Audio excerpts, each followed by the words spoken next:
Obrigada a todos. Eu acho que a gente fez, né, os organizadores da mesa, acho que conseguiram assim, né, dar uma sequência das falas de vocês que, né, começou numa reflexão um pouco mais abrangente, vamos dizer assim, né? E fizemos um percurso assim, finalizando no Ricardo, que também traz um pouco essa experiência tanto do Peru, da Colômbia e chegando aqui a Porto Alegre.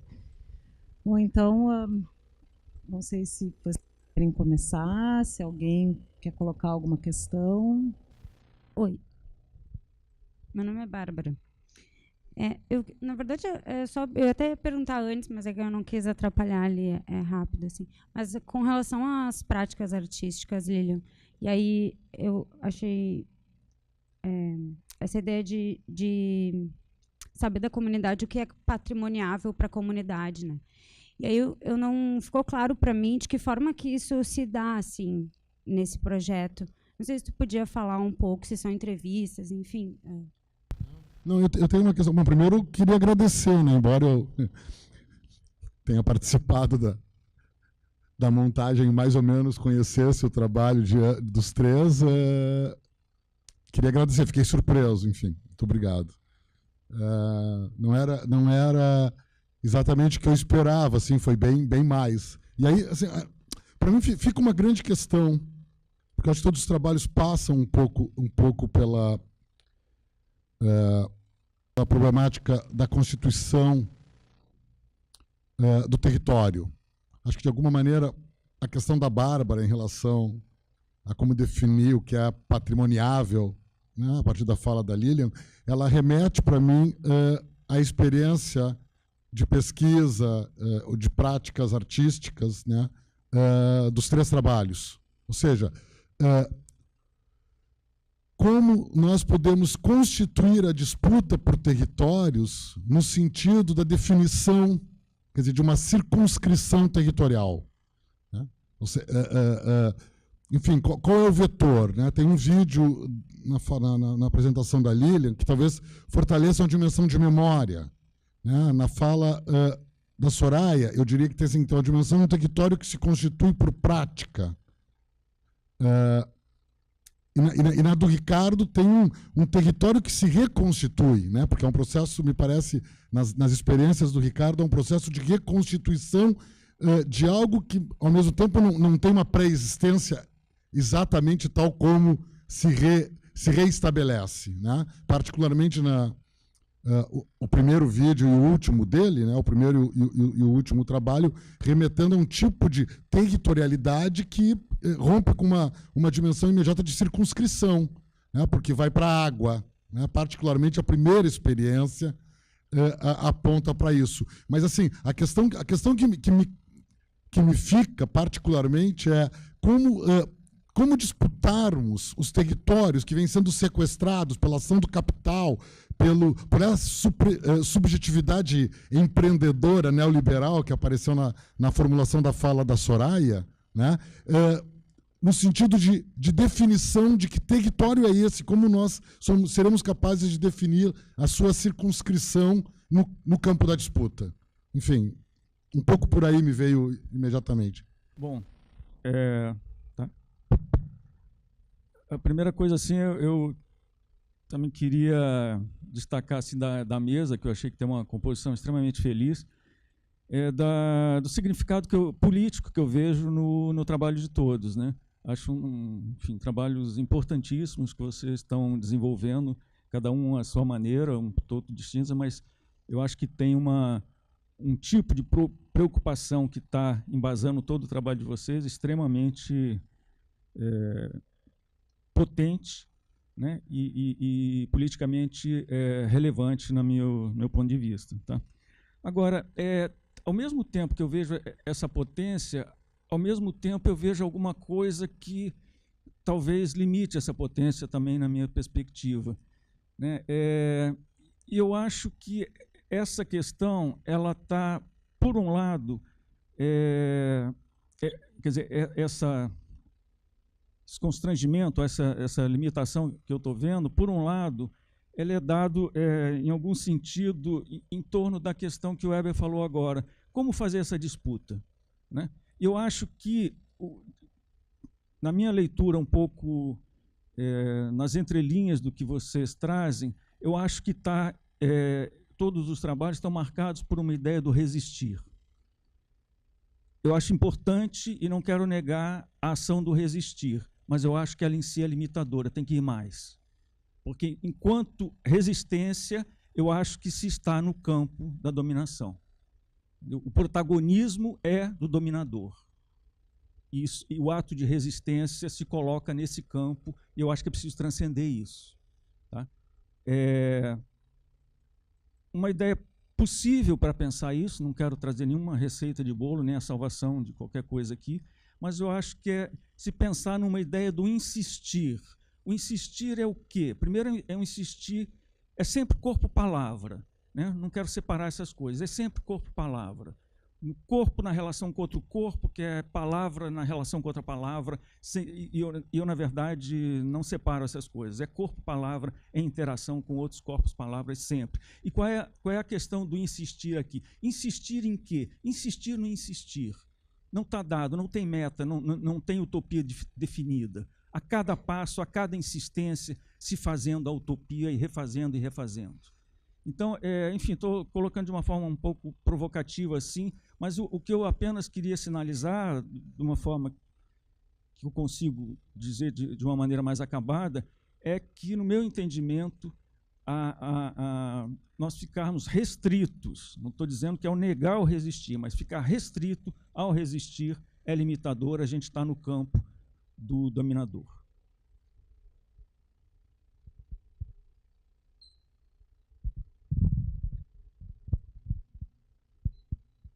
Bom, eu vou passar para a mesa e depois a gente retoma.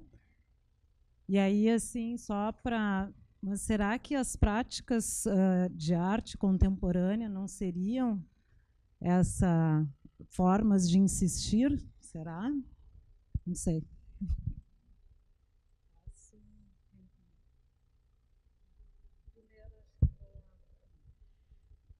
Eu queria, então, primeiro responder como você se chama?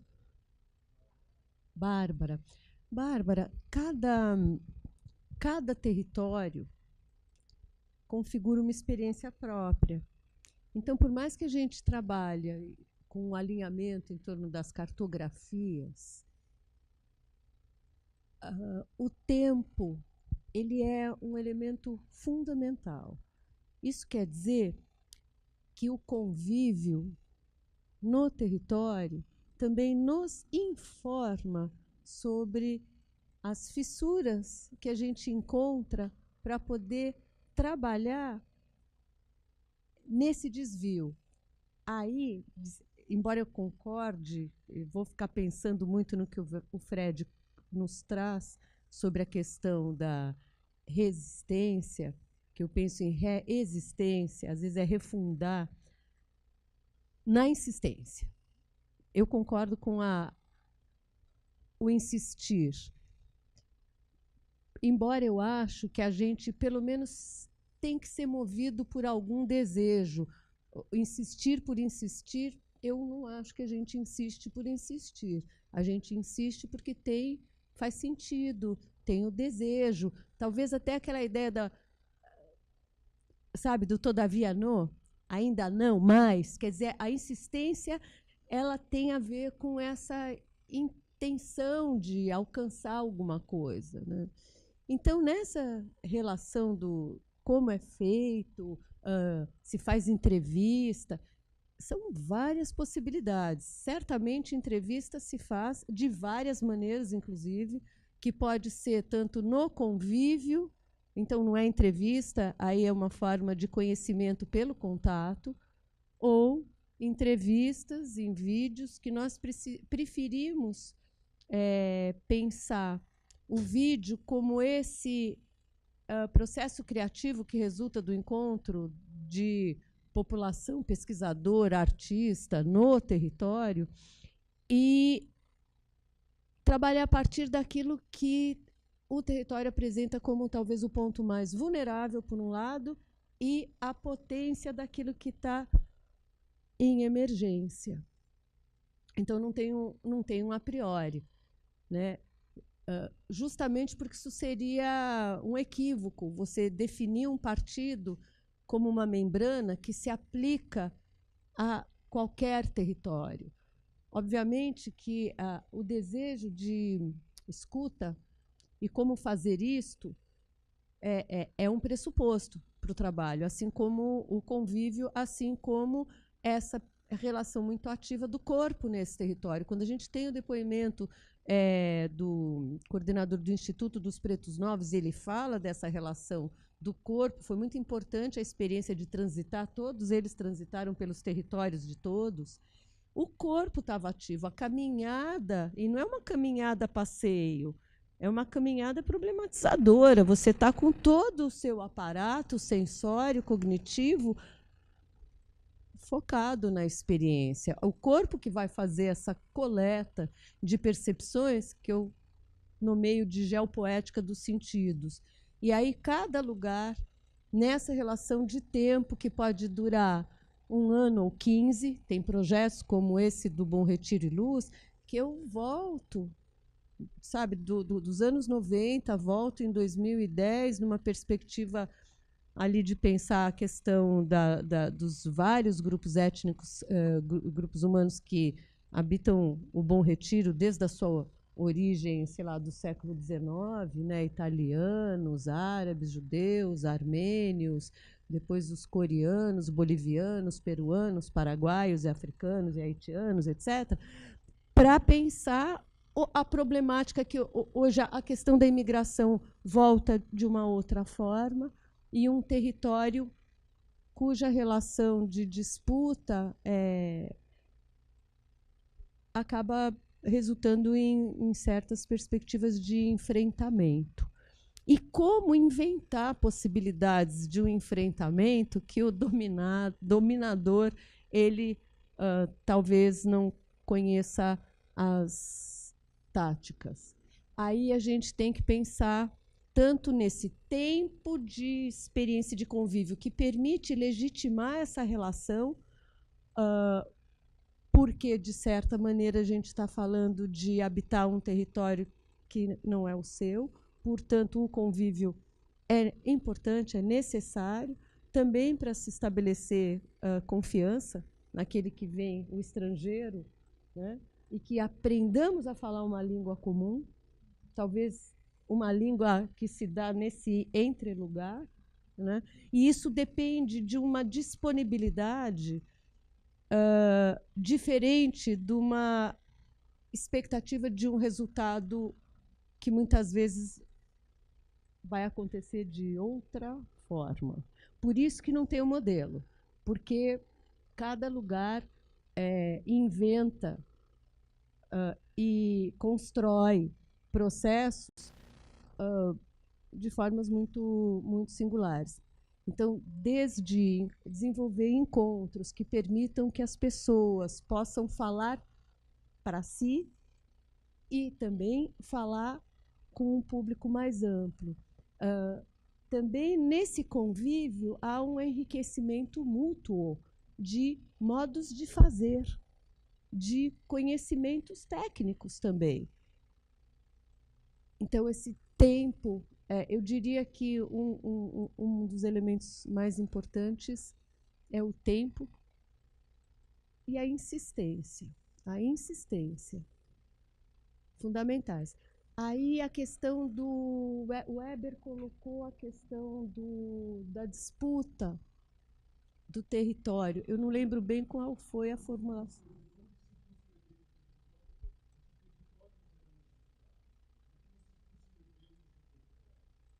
Eu não sei responder sua pergunta. Ou ela, não sei, ela é meio assim, sabe? Ups. Se você quiser, alguém me ajuda. Quando você responder, vamos pensar. Eu tinha entendido mais quando você falou, mas depois entrou outra coisa, eu esqueci. Posso pensar? Posso pensar um pouco? Depois você... Não, eu não consigo sintetizar o que eu não entendi. Então, não. E como, de certa maneira, eu fui percebendo ontem, quando nós nos encontramos e pensamos nesse desenho, e que eu deixaria de fazer a abertura para estar no meio, eu sabia entre quem eu ia estar, de certa maneira. Então, eu quis trazer algumas experiências que, para falar mais do método, a gente teria que ter mais tempo. Mas eu justamente entendia que a gente podia fazer uma comunicação e uma ponte entre nossas experiências. Que, sobretudo, eu queria muito ouvir você, porque o nosso tema é América Latina. Então, eu queria entender o que emerge dos territórios e o que nos coloca, qual é o nosso comum. De certa maneira, eu acho que a gente está trazendo essa questão aqui na mesa. E não é à toa que as questões da memória acabaram surgindo, que tem a ver com reexistir, com insistir. Quer dizer, a memória é uma questão muito séria, porque está ligada ao poder. Quem define o que deve ser lembrado e como? Né? Então, eu quero pensar um pouco para te responder, Heber, porque eu acho que ela é difícil, sua pergunta, e eu não queria falar sem refletir muito bem, porque aí eu quero pensar do ponto de vista da prática artística. E acho que tem a ver... Eu não sei se a pergunta é como... Alguém sabe traduzir para mim? Não pode ser você. Alguém traduz o que ele está perguntando.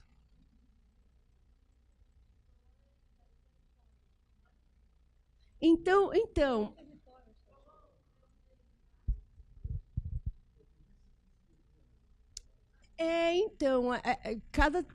eu diria que cada território ele é delimitado a partir de determinadas experiências. Eu não estou considerando aqui o território só geográfico, né? E você falou de território, eu queria trazer só uma fala pequenininha do Milton Santos, quando ele diz que o território não é apenas o lugar de uma ação pragmática, comporta também um aporte da vida, uma parcela de emoção, que permite aos valores representar um papel. O território se metamorfoseia em algo mais do que um simples discurso e constitui um abrigo.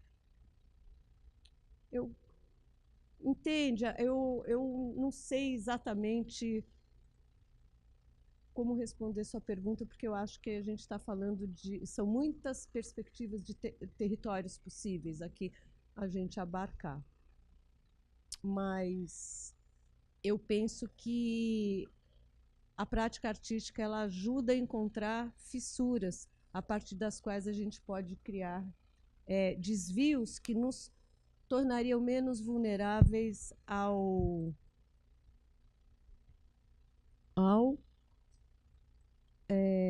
dominador.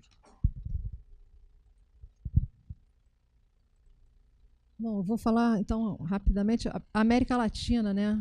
A América Latina, ela tem, nas várias constituições nacionais, uma evocação a um Deus, né? É por isso que ela é latina. Então, eu acho que esse Deus ele foi apropriado de maneiras diversas, né? E você mostra isso no teu trabalho também. Esse Deus ele recebeu outros nomes aqui, né? Ele incorpora, ele faz misérias por aqui na América Latina, né? Não era o que o colonizador desejava, né? Mas ele acabou desempenhando outros papéis aqui quando incorporou, né? Então acho que a América Latina ela passou por um processo que foi a subordinação, né? De um trabalho criativo, manual, né? Para o trabalho servil. Esse processo ele se deu no mundo inteiro de maneiras variadas, né?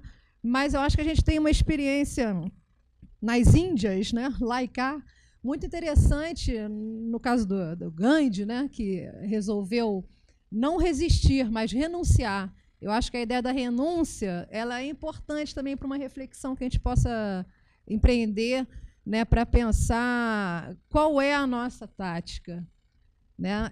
Renunciar à entrada na lógica do dominador, né? E usar de outras maneiras de produzir né, arte, disparadores de leituras outras que não se enquadrem na lógica do dominador, né? Você fala, né, Fred, o insistir e insistir naquilo que não tem meta. E eu acho que é justamente isso, é a renúncia, né, dessa lógica da meta, do objetivo, da meritocracia e por aí vai. Né? A mesquinharia, eu botei aqui assim, a mesquinharia da acumulação, ela é conservadora, né?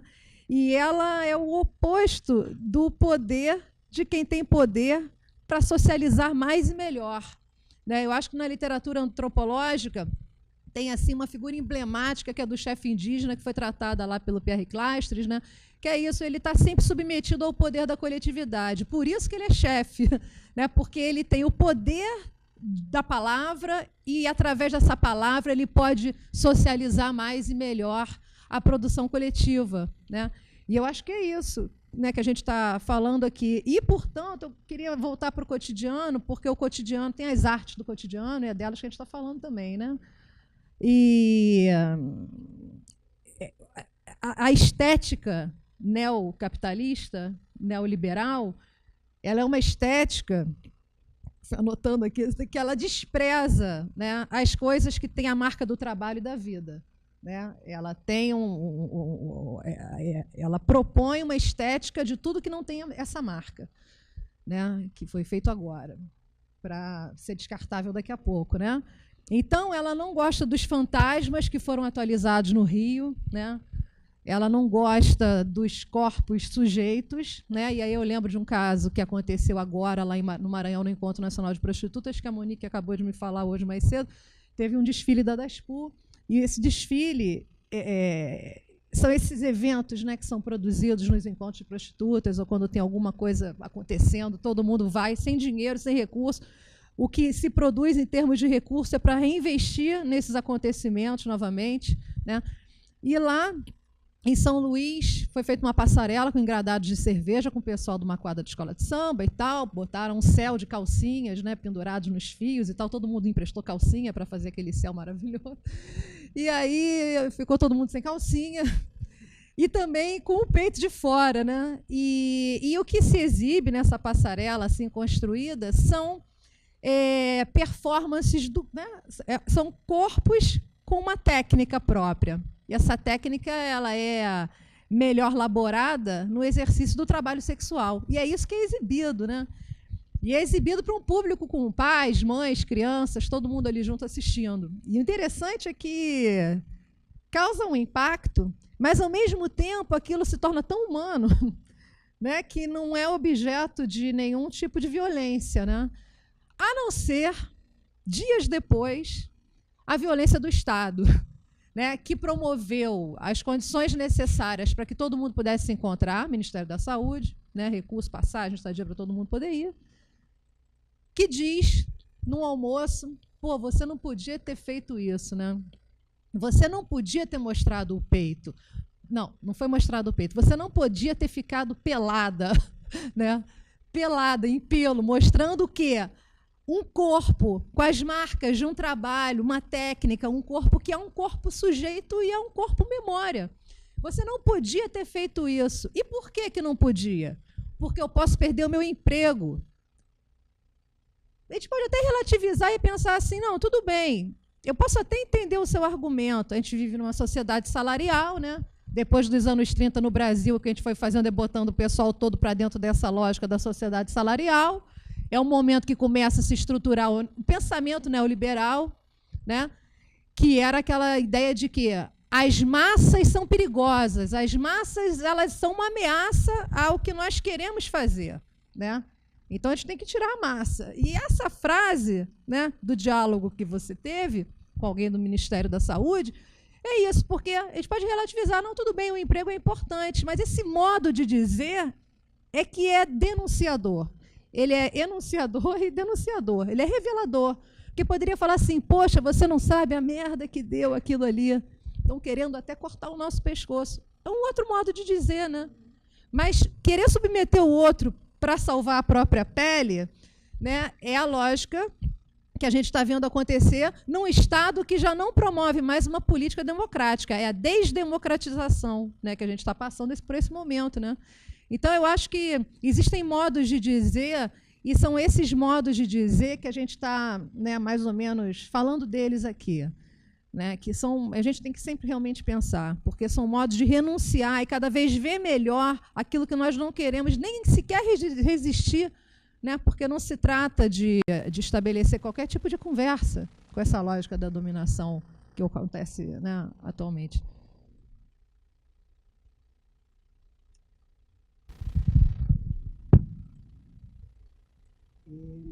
Bom,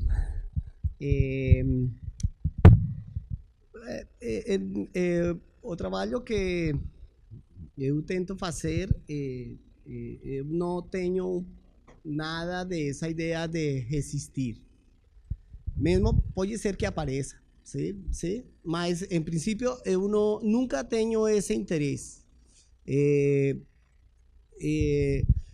Acho que uma coisa muito importante é isso que Lilian fala de essa disponibilidade que se precisa para fazer um trabalho, sim, de estar com as comunidades, os relacionamentos que se tem que criar, conhecer e se deixar conhecer, es decir, es crear una relación horizontal con las personas que están en cualquier lugar, ¿sí? Normalmente los sistemas de arte no permiten esas cosas, ¿sí? Son cantidades de dinero de los impuestos que son colocados para que un grupo de personas bien escolhidas deixem passar uma mensagem de que é que tem que ser feito. Mas não sei porque, em geral, todos gostamos disso. Eu não, mas em geral passa muito, sim? Nas academias da arte, sim? Todo mundo gostaria de pertencer, digamos, a essa élite que são os trotamundos que vão de bienal em bienal, que son expuestos en un lugar, no sé, es decir, una cosa ahí en relación con la fama, yo no sé, ese tipo de cosas que tienen que ver también con una noción de artista que es europea, ¿sí? Romántica europea, ¿sí?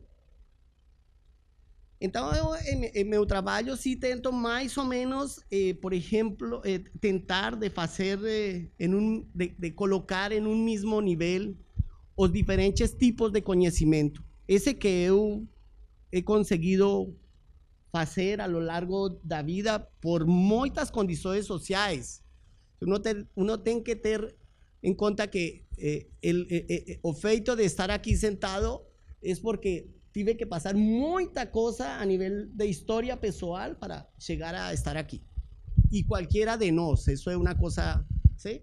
Mas também ¿cómo puedo me encontrar con esas personas que pasan su vida en el río, que pasan haciendo un trabajo que supuestamente es manual, es técnico, mas no es tanto así, ¿no?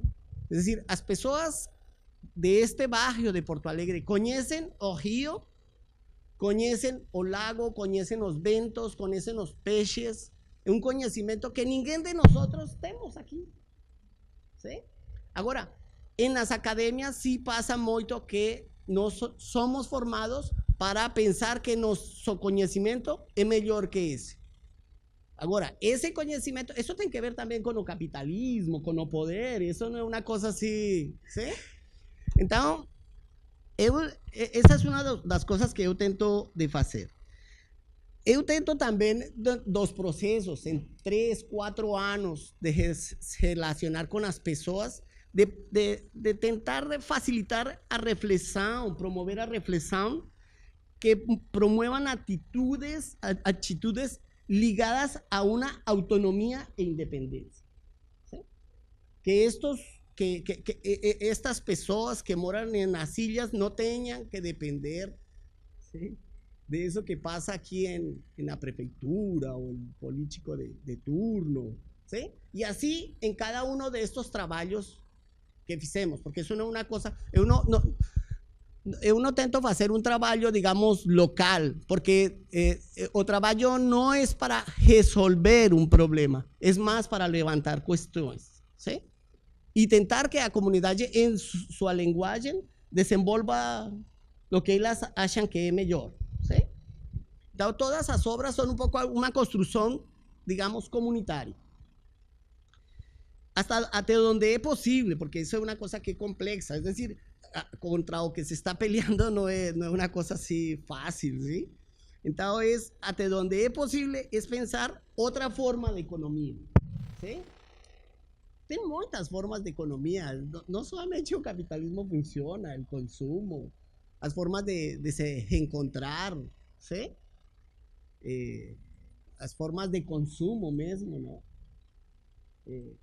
Nós fazemos alguns passeios com os pescadores e são muito mais legais, por exemplo, que o catamarão, por exemplo, ¿sí?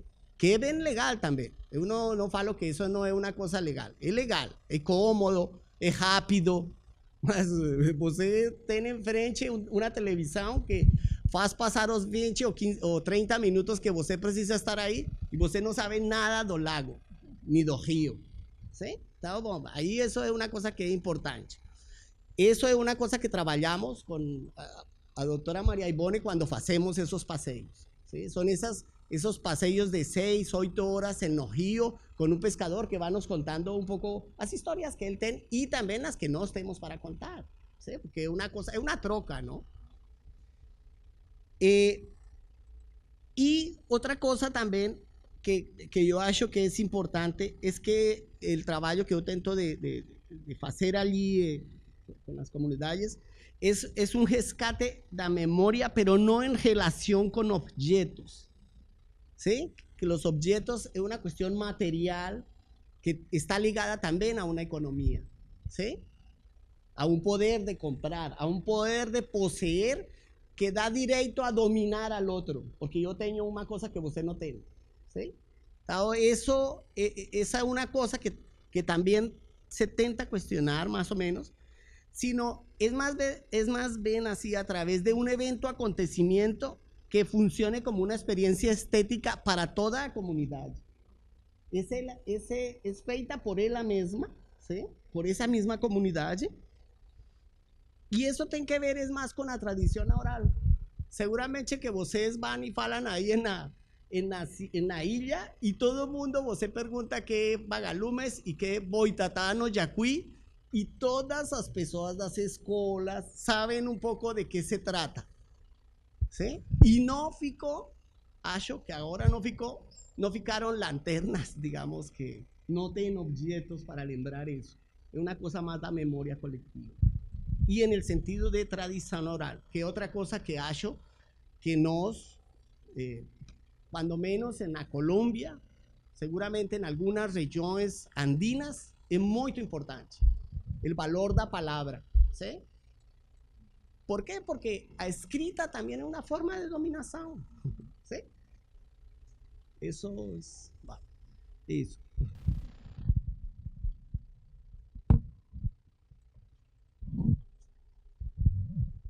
Bom,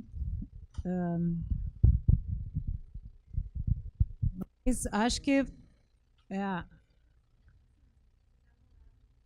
não, acho que a gente pode. Vou passar a palavra a ti, mais alguém, e aí nós encerramos. Okay?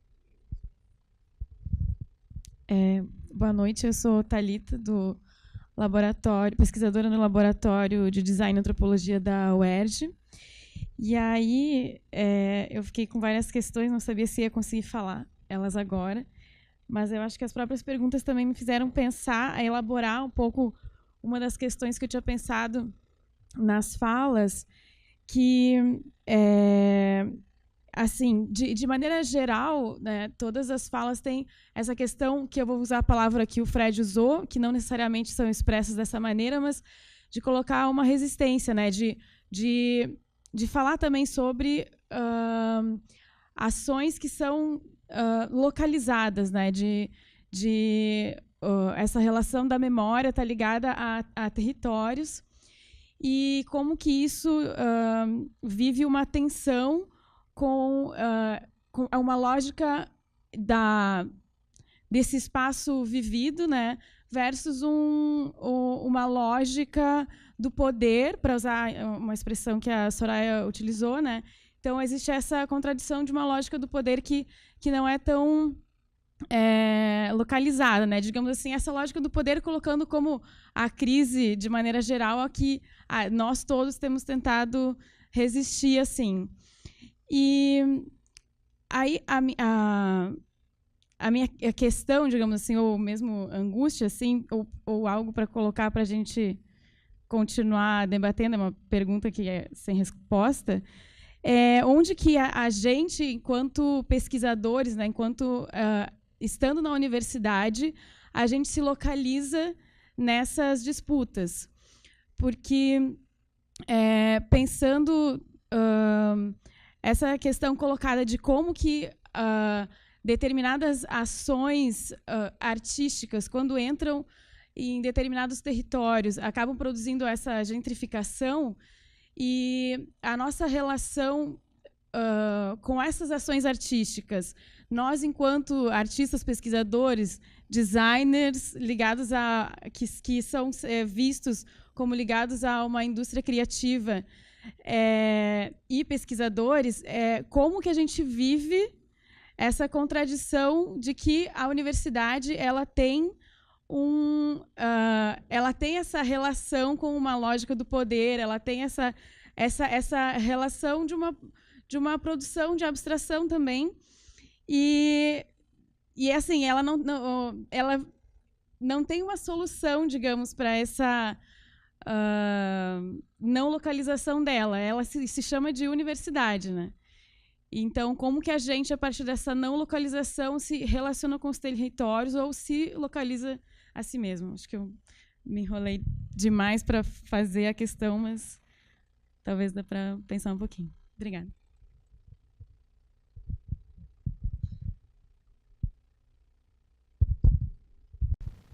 Oi, sou o Conrado. Pensando, sim, essa coisa da estética, né? Que vocês trazem, que é os modos de perceber e sentir o mundo, de propor a pensar a vida, né, dentro dos territórios. Como mais específico para a professora Soraya, isso.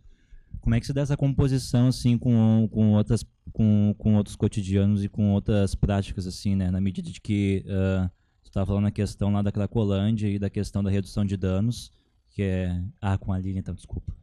Que seria um outro modo de perceber e sentir o mundo, um outro modo estético que vai em um enfrentamento, uma outra possibilidade desse modelo biomédico hegemônico, que daí tu vai pegar essa perspectiva da abstinência do uso de alguma substância e também do risco e do dano. Como é que se dá, então, essa coisa da estética em relação a outros conceitos e outros cotidianos de existência, assim, dentro do território, né? Não sei se eu consegui me fazer claro. Eu queria falar, me deu conexão rápida, posso? Claro. Mesmo ali na Cracolândia, você não tem um consenso, né? Nós estamos falando de práticas do dissenso aqui, né? Você tem, ao mesmo tempo, um grupo fortemente investindo nos processos de gentrificação, que é Porto Seguro, que está ali no território, que entrou grande parte, né,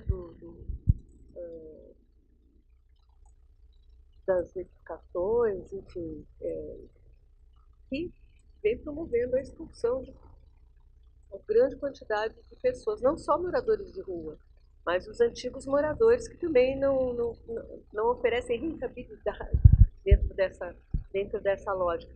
Mas nesse mesmo território você tem várias diferentes, quer dizer, é quase como se a gente tivesse vários cotidianos dentro do mesmo lugar, né? Estar no território, trabalhando com redução de dano, com pessoas cuja relação de estar ali muito pouco tem a ver com a lógica da produtividade, pressupõe também um outro tipo de relação e de tempo que você vai ter no convívio com esse sujeito, né? E o tempo inteiro você percebe forças de diferentes instâncias atuando no território a partir de toda a lógica de controle. E esse controle se dá no corpo. Por isso que esse exercício também de você praticar o território, de você circular, faz parte também das estratégias de quem mora na rua, de você se deslocar. O nomadismo é uma questão que está implicada com essa condição, como uma forma de não cooptação também. Então, na academia saber fazer boas perguntas que possam produzir respostas nos outros e com os outros. Que uso que a gente faz do conhecimento que a gente tem. E, de fato, o campo do design, ele é um campo que está muito atrelado, né? Assim como a arte também, ou grande parte do trabalho de arte está atrelado ao mercado.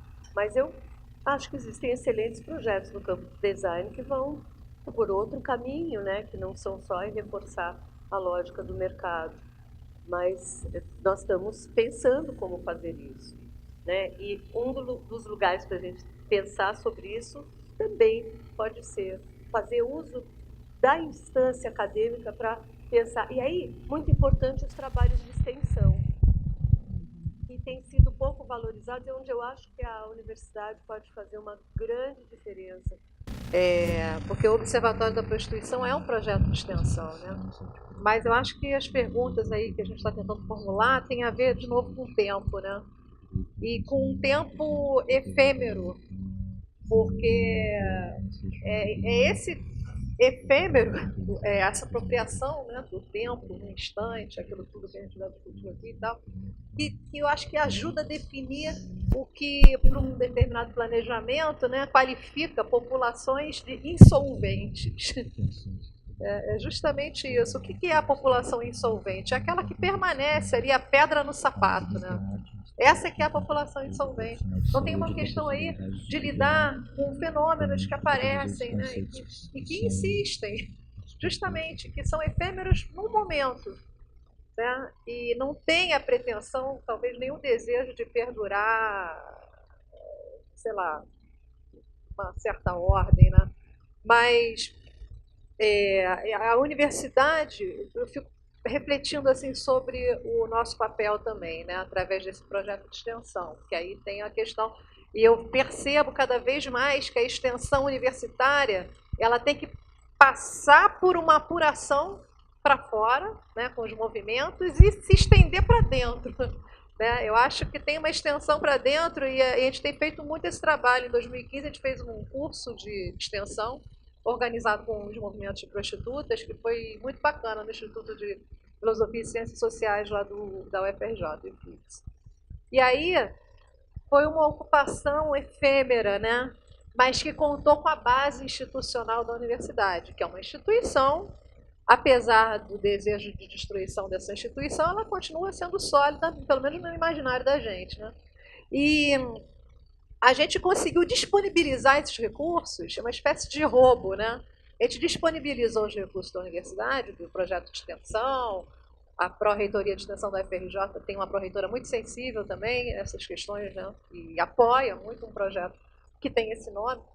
E a gente transformou a fachada do Instituto num bordel, né? Com luzes vermelhas e tal, botamos uma mesa, a Lourdes Barreto, que é uma das fundadoras do movimento, né, que veio lá de Belém do Pará, ficou sentada lá, ela incorporou uma cafetina importante desse quadrilátero do amor, que era a antiga zona delimitada de Belém, né, perto do Ver o Peso, e todas as mulheres que vieram para o curso, para oferecer o curso, de fato, porque o curso foi feito com pessoas que construíram esse movimento, né, as protagonistas dessa história e aqueles que conseguiram captar recursos, canalizar recursos para o incremento dessa organização política, né? E foi muito interessante, porque é isso, nessa performance, nessa maneira de se apropriar de um lugar que tem uma outra estética, tem um outro propósito e tal, a gente inventou rapidamente um cenário que se desfez ali mesmo, né, minutos depois. Mas marcou na memória daqueles que estiveram ali, que assistiram, essa potencialidade daquele prédio, né, que até então não havia sido pensado como tal. Então, acho que são esses truques, né? E aí tem um autor que eu gosto muito, eu já até andei conversando com a Bárbara, com o Fred, com os pessoas do banco e tal, que é um teórico do teatro chamado Richard Schechner, que tem um artigo bacana, Beassa, chamado A Rua é o Palco. E ele fala dessa, não é só ele, mas ele diz muito bem nesse artigo desses movimentos que ocupam e depois desaparecem, né? Que podem ser movimentos de massa, pode ser uma coisa mais localizada e tal, mas que de alguma maneira libertam os espaços daquele propósito, né? Para o qual ele foi projetado, né? O lugar para alguma coisa. Então, eu acho que o nosso papel, muitas vezes, é esse, é de ser o chefe indígena, mas num sentido assim, de capturar os recursos que essa base institucional tem, para, de fato, é muito comum no projeto de extensão, hoje em dia a gente fica falando de reconhecer saberes, né? O seu saber, o meu, o tal, o dele, que saber. Então, aí o que a universidade faz? Aquilo que ela sempre faz, ela confere um título, né? Um certificado, o seu saber é esse, tal. É ela que está, de novo, conferindo, reforçando o seu papel, né? Hegemônico de conferir títulos e reconhecer saberes. Eu acho que mais do que reconhecer saberes é num diálogo, de fato, né, com movimentos e tal, a gente assumir que não é crime a universidade se articular com os movimentos sociais, porque parece que não tem sido crime se articular a universidade pública com determinadas empresas, né? Mas com os movimentos sociais parece que é crime. E, na verdade, se posicionar com relação a isso, e mais do que reconhecer qualquer saber, é reconhecer outras maneiras e outros modos de definir problemas, né? E de respostas para esses problemas. Aí é que o negócio pega, né? Porque é uma epistemologia, realmente, né? E a extensão, eu acho que é o espaço universitário para fazer isso. Sim, eu acho também em relação com a universidade pública. Tem algumas universidades privadas que permitem fazer diferentes trabalhos, especialmente na universidade pública, que se tem especialmente, eu acho, tempo. Tempo é uma coisa muito valiosa, sim? Para isso, para fazer perguntas, para se encontrar com os outros, para dialogar. E é verdade que as universidades pertencem a esses sistemas acadêmicos da arte, que são muito viciados também. Mas são muito mais tranquilos que esses sistemas institucionais da arte. Aí é normal, tem suas próprias regras, tem suas próprias formas de funcionar, mas a universidade oferece essa possibilidade de criar diálogos eu acho que com qualquer setor. Por isso que é importante se defender. Eu sou o espaço que se tem com tempo para pensar e levantar questões que podem ajudar, não sei se a resolver problemas, mas por lo menos a pensar nesses problemas, nessas questões.